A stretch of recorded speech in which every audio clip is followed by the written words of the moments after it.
Coaches. Blow the whistle, ay. Blow the whistle, ay. Blow the whistle, they can't hold a flame against you, ay.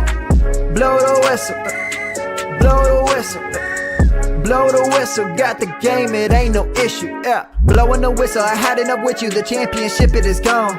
Ain't listen to you, I can't give it to you, cause you don't know what I've been on. This is the Coaches Podcast. What is going on, everybody? Welcome into the Fantasy Coaches Podcast. I am your host, as always, guys, Coach Steve. We have another fun and exciting episode for you guys today. Week 13 is just about over. We are heading into Week 14 now, last week of many regular seasons for fantasy football. So we got to come in here. We got to talk waivers. We got to break out some players that could help you for your championship run. Of course, let me introduce to the show Coach Jibbs. What is going on, brother? Ain't much. Just another sad Monday on this side of the town. But yeah, this week's definitely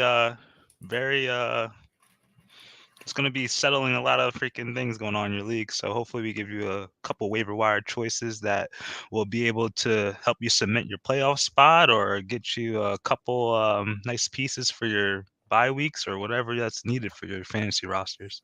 Absolutely. Like I said, it's the end here. Thankfully, most of the bye weeks pretty much gone. This week is the Cardinals and the Commanders.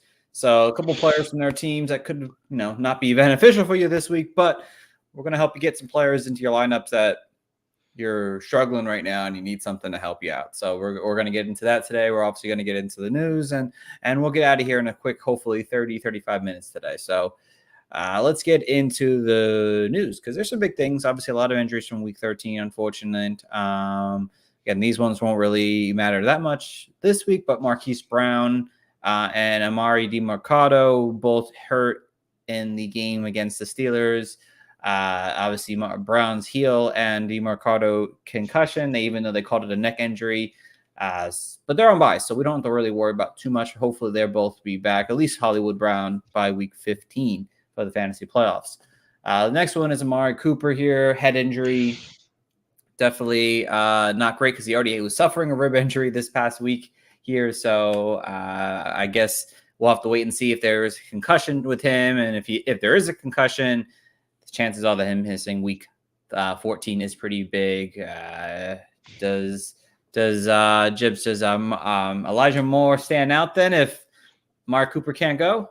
Oh, for sure. I was looking at Elijah Moore before Sunday's games because I didn't know if he was playing or not. Obviously, Cooper played, but once he went out, Joe Flacco was starting to pepper him targets. So he does matter, and he will make a difference. Flacco didn't look that bad, actually. Looked kind of better than half the crap they've been putting together most of the season. That is true. That is true. And we all know, if you guys don't know, that Elijah Moore does have a historical trend of doing decently in fantasy with Joe Flacco back in their time as a New York Jet together. So we'll be talking a little bit more about Elijah Moore soon enough. This is definitely a big hurt for a lot of people out there. Tank Dell, fractured tibia, very sad. He was in there on a run play for the 165-pound wide receiver on a block and fractured his tibia. It's broken, actually, and he's out for the season now. So we won't have Tank Dell rest of the season. Obviously, Nico Collins went off for a big day, so love to see that, and that's definitely going to be beneficiary. And obviously, a guy like maybe Noah Brown could be stepping up, but we'll talk about him in a few. Next up here, Tyler Higbee, concussion.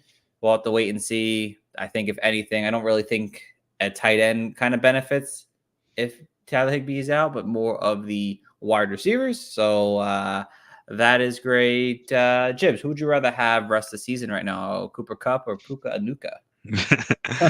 Ooh, I'll take big play Puka. I like. He also had 30 yards rushing this week, which was great. Additional bonus to his fantasy value. Next one, Ramondre Stevenson, ankle injury. Supposedly it is a high ankle sprain. It's going to likely knock him out for Thursday Night Football at this point, and it could be a 2-a-week injury. So you might not have Ramondre Stevenson for the rest of the season, basically. Maybe the finals. So I guess Jibbs is kind of props up Zeke Elliott in a big way. It does prop up Zeke Elliott, but that Patriots offense is just abysmal. So, like, sure, he has the lead duties as a running back, but I don't know how many points should be scored. So, Zeke's going to be a hot topic today. I could definitely see that. Yeah, that's absolutely right. Derek Carr basically just entirely hurt his entire body. It seems like concussion, back, shoulder injury. He is in the concussion protocol. Likely, I don't know how Derek Carr comes back from all that in less than a week and plays.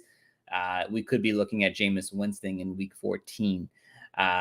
Tim Boyle was benched for Trevor Siemian. Trevor Siemian did not look too good either. There's a real possibility that the team goes back to Zach Wilson because could it be any worse than what Tim Boyle or Trevor Siemian has given us the last 2 weeks here? Probably, maybe not. I don't know. Kenny Pickett, ankle injury. He did have surgery today. He will miss Thursday Night Football. Any hope for this offense with Mitch Trubisky, Jibs? Mitch Trubisky, Jibs. Any hope for this offense with Mitch Trubisky, Jibs? Nah, I'm good. I think it's gonna be the same old offense. Like we were starting to get pretty high on Kenny Pickett, I guess, like for last week, given the matchup. But it's just such a shame. And the Steelers didn't look too good with good old Mitch under the helm. So I don't have any faith whatsoever. Yeah, no, definitely a big concern for overall. Maybe Deontay Johnson gets fed a lot more, which some people would be very happy about that. But yeah, definitely not that great. Brian Robinson, hamstring injury. He left the game somewhat in the early second quarter. Didn't play the rest of the game. Thankfully, they're on bye, so he hopefully has time to heal. But this may be the week you want to go out there and pick up like a Antonio Gibson or Chris Rodriguez. But we'll talk about that soon enough. And Zach Charbonnet from Thursday Night Football last week, knee injury, did avoid a serious issue, thankfully. But that Seattle backfield is looking very banged up with Ken Walker already out last week and Zach Charbonnet potentially missing this week. So things could look pretty bad for the Seattle backfield in Week 14. So. All right, so that's enough of the bloodshed there with the injuries. A lot of crazy things going on. Definitely not fun. So let's get into some waiver talk here, and we'll break down some players that could help you out in this week's matchup here. All right, so as we're going through, guys, we changed up the format now in the back half of the season here. Now it's more of an overview. And the guys in that 60 to 40% range that I'd want to go out there and get, guys like Baker, maybe Joshua Dobbs, if he still holds the quarterback job there, both in that range there, both, have performed well enough at times to stream them most of the season. In terms of dynasty, I mean, Jameis Winston could still be out there. I don't know if the team goes to Trevor Siemian or not. Mitch Trubisky would probably be a big pickup for a lot of fantasy owners. Joe Flacco might still be out there in a few leagues. But let's get into the talk of what could actually help you in this week. And I have four quarterbacks overall that have decent matchups. So how do you feel about Gardner Minshew, Jibs? I think that's the top selection, the creme de la creme. Going against the Jaguars, I believe, next week. Minshew's definitely, even though the Colts still like to run the ball a lot, but he's been able to get at least 40 attempts last 2 games. So they're leaning on the pass a little bit more. And he did come up a little bit clutch in the last game, giving that ball to Michael Pittman at the end in the overtime. So I'm going to trust him as a streamer again. Hopefully he can keep up his little touchdowns. Yeah, no, I mean, he's been solid. He's had his best week yet of the season, obviously. We'll see how bad that Cincinnati secondary really is tonight on Monday Night Football. But if you're looking at the cream of the crop and you're still streaming quarterbacks at this point of the season, I mean, it's kind of sucky now, but Minshew definitely stands out above the rest. Jake Browning could be interesting. It really will depend how well he plays tonight. If he's able to put up like 250 and 2 or 210 and 2, that might be worth streaming next week against the Colts. We saw Will Levis have a decent outing against them. Browning has the players around him to be successful, but we'll have to see how he performs tonight. So, Jibs, how about Joe Flacco, 38-year-old Joe Flacco back at quarterback? How do you feel about him potentially going into this week? I misspoke. Sorry, I didn't even see the matchups over there. But the Jaguars are a pretty damn good matchup. Third quarter points third most allowed points to quarterbacks. We saw Joe Flacco basically come off the streets and give us 254 yards. That's 2 touchdowns and a pretty bad pick. So I'll take those chances too as well. Given the potency of the Jaguars offense, they'll probably have to keep up and throw in that game. So Joe Flacco's not a bad streamer either. Yeah, no, definitely not. He definitely was not terrible in his first start in over a year. So that was pretty good to see him out there. And I'd love to see a veteran presence out there. Hopefully, some stability for these Cleveland Browns team here. So Check that down will be Charlie. great. Hey, Albert, what's going on, buddy? Desmond Ritter is the only other quarterback that has a good matchup that's in consideration. I know it's been hard to want to consider Desmond Ritter, but they are at home. They usually do play better at Atlanta, the Falcons, in a general sense. So does Desmond Ritter. So maybe there's some spark there. Probably very risky to go put him out there. But in terms of matchups, he's got a decent matchup. The Bucks aren't great overall. I mean, they showed it up to Bryce Young last week, but for the most part of the season, quarterbacks have been able to produce against them. But again, he's fourth on the list in terms of one I can even consider for fantasy quarterbacks this week. Probably a better super flex quarterback sleeper this week. Aiden O'Connell's out there, Jameis Winston, but they both don't have great matchups. Will Levis, not a great matchup either. I mean, it could be better for him if Derrick Henry doesn't play. I know Derrick Henry got hurt. Doesn't have a concussion, though. But maybe Will Levis could be someone out there as well.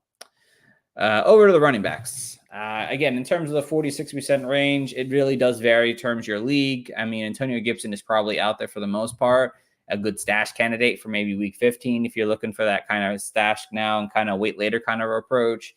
For Dynasty, obviously, Ramondre Stevenson is likely going to miss more time. Ty Montgomery is a hybrid running back for the Patriots. JaMychal Hasty is on the practice squad, who would likely be like a third down back. Chris Rodriguez, Patrick Taylor, in that notion there.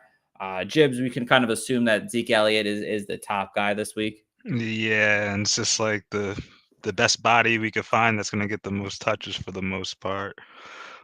17 carries, 52 yards is kind of yikes, but he did have some receptions. He had 4 for 5. 4 receptions on 5 targets, 40 yards. So hopefully Zeke could make an impact there as a short valve for Bailey Zappi. But yeah, it's gonna be tough sledding. So, I know Pittsburgh, they're hit or miss this year. I know they just got bludgeoned by James Conner yesterday, but I think that game was kind of out of hand. So hopefully the Patriots could show up this week and actually put a good game plan together and keep them in the game so they can run the ball and not have to depend on the quarterback as much. Yeah, hopefully he can get some passing volume. Obviously, I think he saw like 5 targets this past week, so hopefully he can keep that up.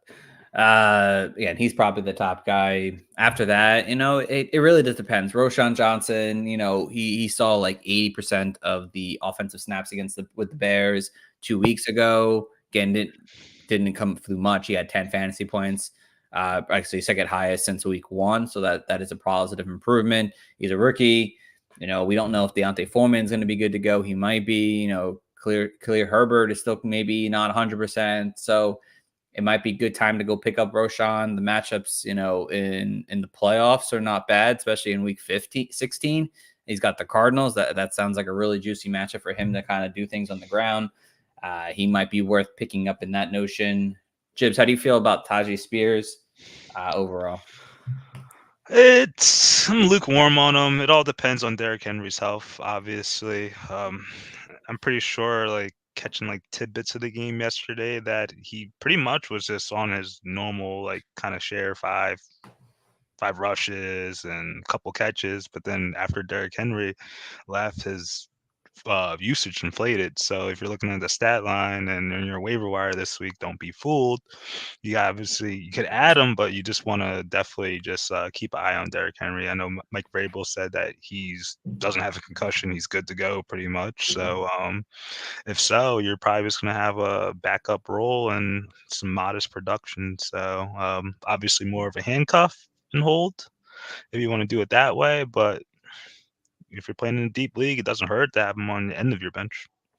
Yeah, no, absolutely. I think he needs to be picked up, God, just in case to see what goes on this week. Again, I don't think he's a priority ad, but like if you have the space on your team, definitely worth rostering to kind of see, what happens with Henry this week. If Henry's not on the concussion protocol at this point, then he's more than likely probably going to be fine for Sunday. Again, Ty Chandler is still out there. They might be splitting work there with the Vikings. Again, it's not pretty, but he's out there if you're desperate. Dearness Johnson, we'll see if maybe he gets some work in tonight. We know Travis Etienne had some crazy injury throughout the week here, even though he's playing tonight. But Dearness Johnson has seen usage in the Jags offense over the last few weeks. Rico Dowlings, he's caught touchdowns in like 2 of the last 3 games. Again, it's not consistent production or trustworthy production, but it's still out there, and they might need him to do something against the Eagles this coming week here. And we see apparently the Eagles can't stop the run anymore, so Rico might have some value this week. Kenny Gainwell, how do you feel about Gainwell right now? I know Swift got kind of banged up at the end of the game. I don't think it was anything serious, but I don't know. Like, I don't think like he's gonna have like a role, like a super legit fantasy role going forward. Like if Swift's all right, I think they all could be splitting work.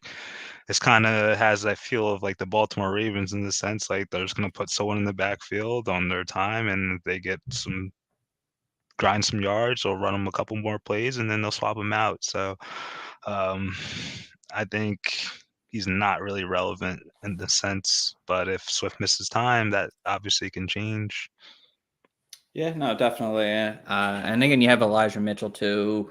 Again, this is really just these last 4 right here are, handcuffs, Rico, Kenneth, Elijah Mitchell, Latavius Murray. It is time to start getting your handcuffs to some extent and put them on your team, because God forbid something happens to your starting running back from now into the playoffs. Yes, it will be a little bit easier to get them because not as many people are engaged. And even this week, probably not as many people are engaged, but you still want to be sure you have yourself a security blanket just in case. Now, DJ Dallas might end up being number 2 on this list this coming week. For those who are desperate for running back, the running game for the Seahawks, we don't know what's going to happen. Ken Walker may play. Zach Charbonnet may play. They both could be out this week, which would then put DJ Dallas into the starting role. Not a great matchup against the 49ers, but he is a starting a running back who has the pass catching role in the offense if he has the main work. So he may be worth an ad now to see what happens. Another dynasty one might be Kenny McIntosh. He might be out there still in dynasty rosters, kind of a little speedster that was a rookie this coming year for Seattle, 7th round pick. Again, he hasn't really seen the field yet this year, but if both those running backs are out, he might actually have a shot this coming week. So all right, and over to the wide receivers here. Again, the top guys, Odell Beckham Jr., Curtis Samuel, guys in that 60-40% range that I would consider very much adding right now, because they've been both very productive when they're on the field, despite Odell's low snap counts and despite Curtis Samuel on a bye. I still want to add both these players going into this coming week. For Dynasty, there's really not much out there, but Xavier Gibson did have like a 60-70 yards this past week. For the Jets, that's worth adding to your roster, especially in dynasty leagues, to see maybe that is more of a continuous trend. I know they want to get a number 2 wide receiver more involved, so that's a possibility. But Elijah Moore, Jibs, how are you feeling on Elijah Moore moving forward? Is he the top guy of this list right now you want to pick up? Yeah, I think it's either him or I'll probably take a shot on Mingo as well. But for Elijah Moore's case, we'll see what happens tonight when the Bengals go against the Jaguars. But I believe the Jaguars have allowed like 6 wide receivers to get at least 10 PPR points. So even if Mari Cooper plays, I feel like that's still a good spot for Elijah Moore. Like he's been doing pretty well with just like pretty much catching like 4 or 5 catches a week. So I like him. Like you said earlier, he has a pretty good rapport with Joe Flacco. So like I think he could definitely have some good volume in the short yardage areas. So I do like Elijah Moore. Yeah, again, Elijah Moore should probably picked up. He was a little higher in terms of percentage on the list right now, so you might not availably see him as well, but he was still under that 40% mark, but definitely needs to be picked up. Noah Brown might be a little bit more available out there. He ran the full route tree, so he should be fine. I know there was an issue at the end of the game where CJ Stroud left due to an injury. I haven't heard any updates on that yet. Hopefully he's not out. If he is out, that really would definitely bring this entire Houston Texans offense down a lot, because Davis Mills would then be the starting quarterback. But again, Noah Brown definitely deserves an add in at this point. We obviously seen that Houston can maintain 2 wide receivers most weeks, especially if Dalton Schultz is going to be out, continue to be out. It will definitely prop up Noah Brown if long as CJ Sprout is playing.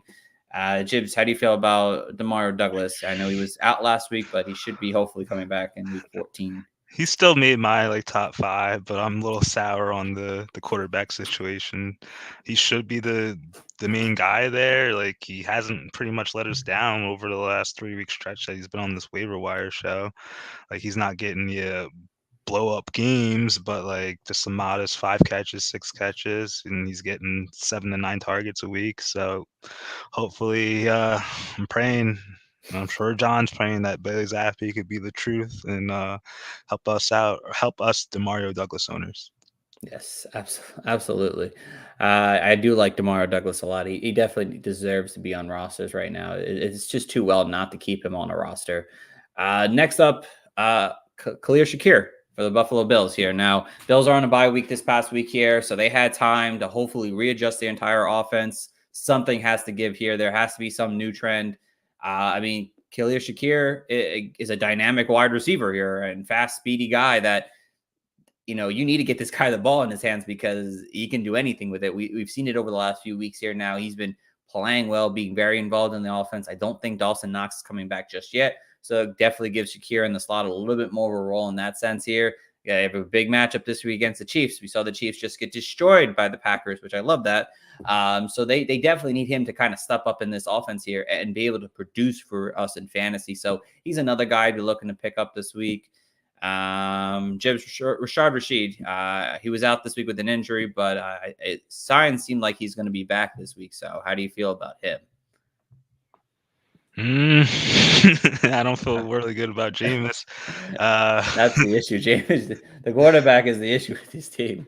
For real. Like, Jameis couldn't hit some of those like short, like easy throws when he came in relief. I can't really depend on him chucking the ball downfield, even though he's somewhat good at it. But I think Shaheed, if he was dropped last week, can make a way back onto some of the rosters. But like I said, like, I really don't have any faith playing him. It is tough because outside of Alvin Kamara and Taysom Hill and I guess Chris Olave right now, I don't really want to play any other Saints, but his speed is out there, and all he needs is 2 catches. He's shown that he needs 2 catches and get you 80 yards and a touchdown pretty easily. A couple other rookies here now. Jalen Hyatt had a nice game in week 12 with 100 yards against the Commanders prior to their bye. I think it was the Patriots. I'm sorry. It was the Patriots. Maybe, we talk about how bye weeks rookies kind of get more involved. Maybe they start getting Jalen Hyatt a little bit more work in this offense, try to get the young rookie set and ready for next year. Tommy DeVito has made this offense look better. It's hard to say that, but he has made this offense look very good. And so Hyatt might be benefit from that the rest of the season here now.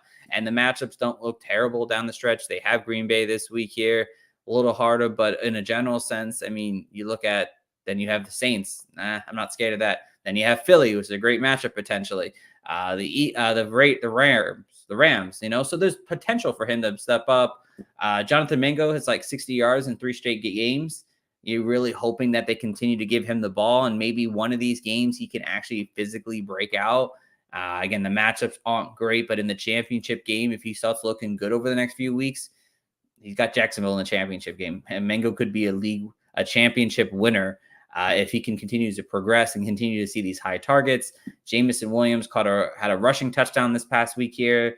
You see how much more involved he's getting in this Lions offense, where he's probably going to be eventually a full-time starter at some point soon, kind of taking over Josh Reynolds.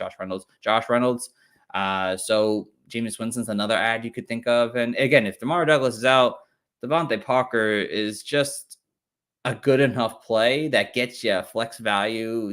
I think he had 4 catches for 64 yards this past week here. It's not pretty, but it's points. And if he's the only pass catcher there, if Demario Douglas is out on Thursday, he could be worth your roster spot at that point. All right. And then finally, the tight ends, guys, here. For tight ends, Kate Oddin's over that 60-40 range. I know he didn't have any touches this past week or targets, but I expect that to correct itself this week here. He definitely needs to be picked up. In terms of dynasty, there's really no real dynasty tight end to go out there and truly pick up. Maybe Tucker Kraft's out there still.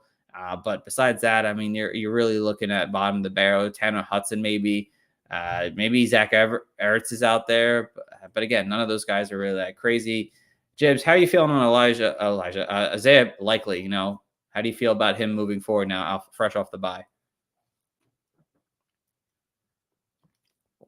He's a good streaming option, I believe. The Rams are second worst. Yeah, second worst. So they're up there.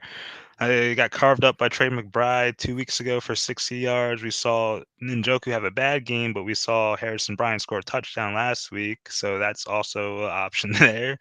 And the Ravens wide receiver core is what it is. And we did see Likely get 6 targets, 4 catches for 40 yards. So he could build off on that. And you know how Lamar Jackson likes his tight end. So that's all I can really say about it. That is true. Yeah. Isaiah Likely. I'm surprised people dropped him. I think people very much don't believe in, I don't think they believe in the town completely, because he was a big pickup a couple weeks ago. And then obviously the bye week came and they're like, nope, we got to go pick up another tight end because we can't hold on to Likely throughout the bye. And obviously a lot of people did that. So you can go out there and get him. Gerald Everett, back-to-back games of 40 yards at least. Again, he hasn't been an elite option for us this year, but he's been solid. A solid fantasy tight end for us. Clearly, without the second option of really anyone, he's played well enough here. He's got the Denver Broncos this week, who they allow the most fantasy points to tight ends. So he might be in for another fantastic outing. Then they have the Raiders, the Bills, and then the Broncos once again. So Gerald Everett could be one of those tight end league winners that come on hot down the stretch here. So might be worth picking up right now in fantasy. Jibs, how do you feel about Bevan Jordan? Kind of a breakout this week for him this week with Dalton Schultz out. Again, we don't know if Dalton Schultz is playing or not yet, but yeah, I was like, who's this again? But yeah, look at his stat line.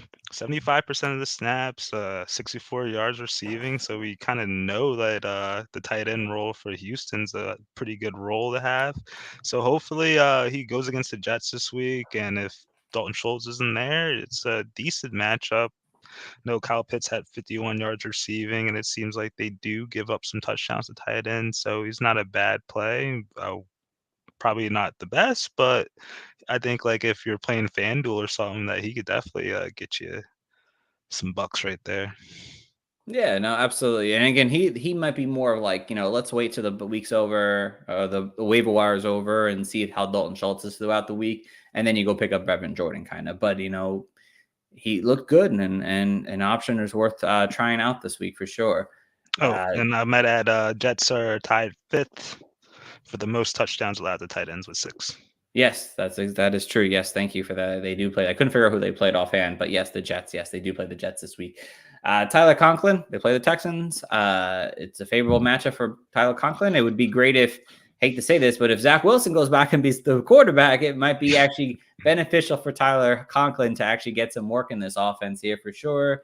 Micah Mayer, he's kind of been hot and cold, but he's another option that you could consider. Tanner Hudson, he might kind of jump a couple of these people if he ends up having a decent game tonight. The Jags are terrible against tight ends, so if Tanner Hudson plays well tonight, he may be worth an add in this week's matchup here against the Colts. They come play this week here. Colts are not that great against tight ends this year. Zach Ertz, he might land with a contending team, and if they need a tight end or just a weapon on the offense, he might have value down the stretch. And Tucker Kraft. It wasn't a lot from him this past week against the Chiefs, but there are some better matchups down the road for him. So maybe he has some value in the next few weeks at this point. But again, with waivers, guys, you're looking at the top guys at this point, and that's really it. And if you're really diving down to the barrel, God bless you right now and hope for the best. So yeah, that's really it today. Today's episode is really short, guys. We're not going to have a second, category today. It's just me and Jib. Coach John's out this week, so it's going to be a quick waiver wire show tonight. So that's really it for tonight, guys. Jibs, anything you want to mention before we get out of here? No, I wish you guys luck on your week 13 remaining matchups. I know a couple of mine went down to the wire, so hopefully the Jaguars don't kill you tonight, because I know the Bengals probably will. Yes, hopefully not. So hopefully we get whatever you need. Hopefully you get it. That's what we wish for you. And hopefully we've been helping you out all year, helping you guys get towards the playoffs. We're going to be with you guys through the entire playoffs to help you win that championship. I know Jib's got a couple teams. I've got teams. So we're gonna win a championship together, guys, this year. And in this next 3 weeks here, we're gonna get into some dynasty talk once again. As we always know that we take a break in January following the regular season, but we want to get in this a little bit of a dynasty talk right at the end here. Some overview of what happened this past year in our waiver wire shows on Mondays, and then obviously Thursdays we're going to continue with our start and sits the rest of the regular season here for you. And again, if you guys are tuning in on our YouTube channel, we much appreciate it. We appreciate the subscription. We're here every Monday and Thursday, 5:30 p.m. Eastern time. I always want to say Central. 5:30 p.m. Eastern time. If you're listening to us on Twitter, we appreciate that. I know we had a lot of people tune in on Twitter today. We love that, guys. Thank you so much.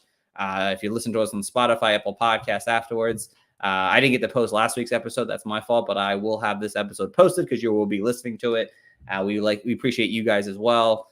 And good luck tonight. And we will see you guys on Thursday for week 14 starts and sits. So take care, guys, and have a good one. Back to back is not far-fetched. We got a couple of Clark hands. I've been feeling